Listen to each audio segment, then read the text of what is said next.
out after a few inland storms flared up earlier this afternoon. And thanks for choosing Fox 4 News at 6 tonight. I'm Amy Wegman. And I'm Patrick Nolan, along with Chief Meteorologist Derek Beasley. It looks like the East Coast is getting something, though, Derek. Yeah, it looks like for the second day in a row, Patrick and Amy, scattered showers and storms firing up across our inland counties this afternoon. But we are tracking the chance for our coastal communities to see some storms here later on tonight. Let me show you what's going on with Storm Shield 4 Doppler. We are tracking these storms that are kind of flaring up here across sections of Glades and Hendry County. You can see them there just to the south and west of Clewiston, south and east of LaBelle, and also into DeSoto and Highlands County. You can see them just kind of popping up there east of Arcadia and around Placid Lakes. But what we're tracking is just offshore. That blob of thunderstorms you see over the Gulf, I think those are going to try to approach the coast here by 10, 11 o'clock tonight, perhaps around midnight. So we could have another noisy night with lots of lightning. The latest on what to expect in your complete forecast coming up in about 15 minutes. Yeah, they'll catch this guy pretty fast. What an idiot. New tonight, a bizarre crime caught on camera. Thieves strolling on into a Lee County hotel and walking out with a 500-pound ATM. Detectives say it happened this week at the Baymont Inn and Suites on Marketplace Road. 4 in your corner, Stephanie Tinoco standing by to explain how such a huge heist could even happen. Steph? These guys were obviously not afraid of getting caught or clearly forgot there were cameras rolling inside the hotel. The pictures you're about to see are pretty clear, so if you know something, Crime Stoppers is asking you to say something. Your first reaction is, what an idiot. Mia Woodward couldn't believe a scene from a movie she recently watched would ever play out in real life. How could you steal an ATM machine? And it made me think of Barbershop when the stupid kid stole the ATM and there was no money in it. It only took 5 minutes for these two men to uninstall and haul this ATM machine filled with cash out through the side door of the Baymont Inn and Suites in Fort Myers. So he knew how to unplug the ATM, but he didn't know there was security in the hotel. That's very funny. The ATM weighs at least 500 pounds, and just the machine costs more than $500. Trish Rout with Crime Stoppers tells me these guys are now looking at new accommodations at the Lee County Jail and felony charges for grand theft. They clearly thought about this, came up with a plan, decided that's the hotel they were going to take the ATM from. She tells me there isn't an increase in ATM thefts, and hotels nearby haven't experienced similar criminal activity. The whole concept of trying to steal an ATM is a little bizarre, a little out of the ordinary for us. Mia tells me she thinks it's a crime out of desperation and is confident these guys will get caught. That would be like spitting on the preacher's car or something. You just don't do that. But yeah, they'll catch him. That's a dumb criminal right there.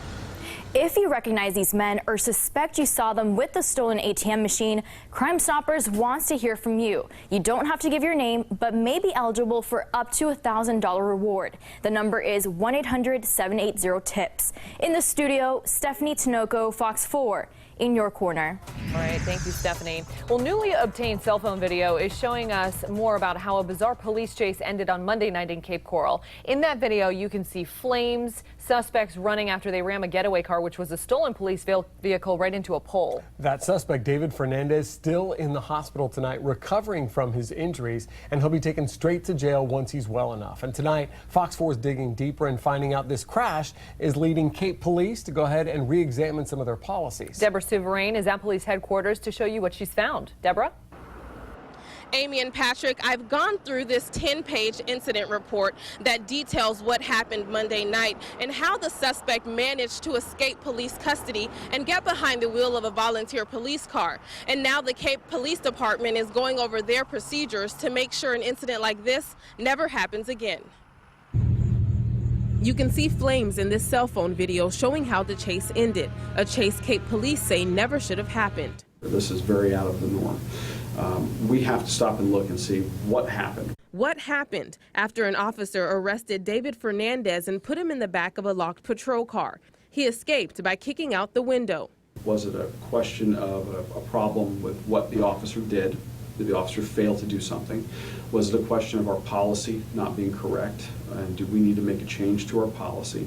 A policy that's supposed to protect the public, officers, and volunteers. In this case, the volunteer was hurt. He was briefly dragged by his own car. Well, the volunteer actually attempted to stop the suspect. And while we're appreciative of that volunteer's efforts, we don't want them to put themselves in harm's way. Police believe the suspect wanted to harm himself, driving the stolen car full speed into this cement power pole.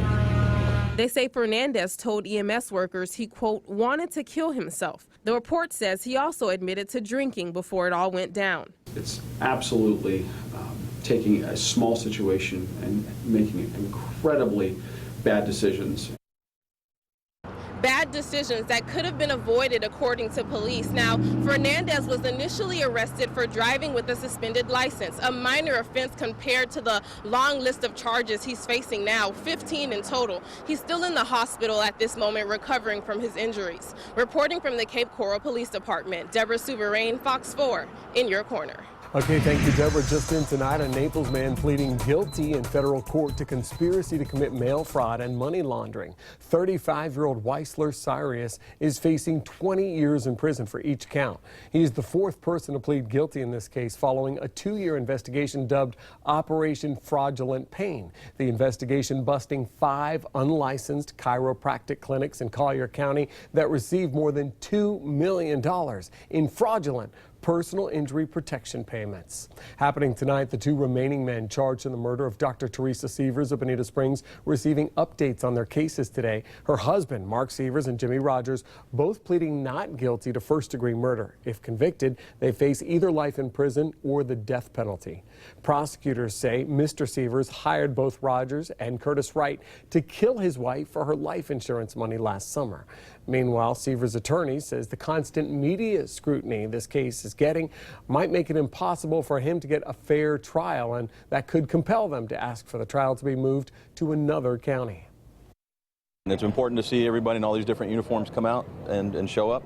And we have people from, I believe there's from FHP, Punta Gorda, obviously Fort Myers. Fort Myers Police Chief Dennis Eads reflecting on the importance of honoring law enforcement officers who've died in the line of duty.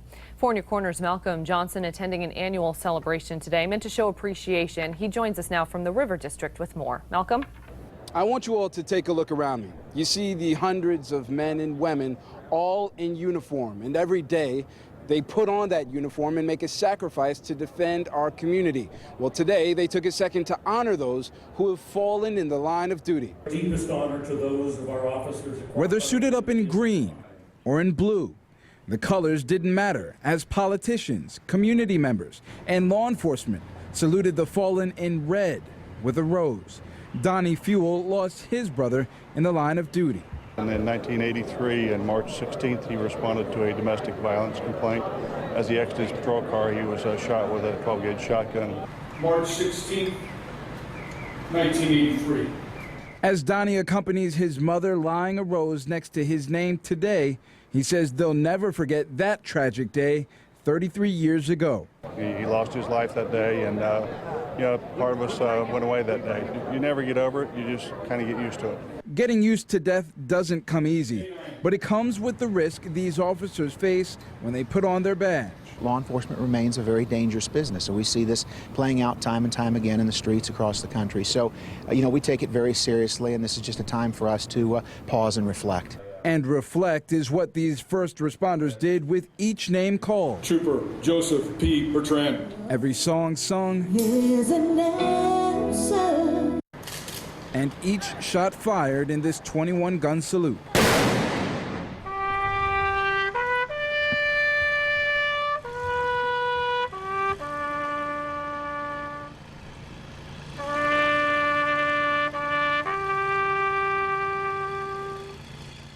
And as people are leaving today's service, Mayor Randy Henderson is making sure they don't forget about today's service, as he proclaimed today as National Police Memorial Day, a day to remember those who have paid their service to their community. Reporting in downtown Fort Myers, Malcolm Johnson, Fox 4, in your corner. Okay, thank you so much, Malcolm, and we do appreciate their sacrifice.